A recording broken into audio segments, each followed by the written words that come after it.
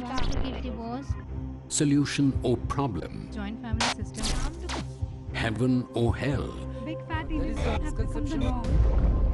You choose. Beauty, wealth, family status, virtue. Decide what you want. Decide your choice. Be sad or be happy. It's your choice. Join Dr. Zakir Naik in Better Half or Bitter Half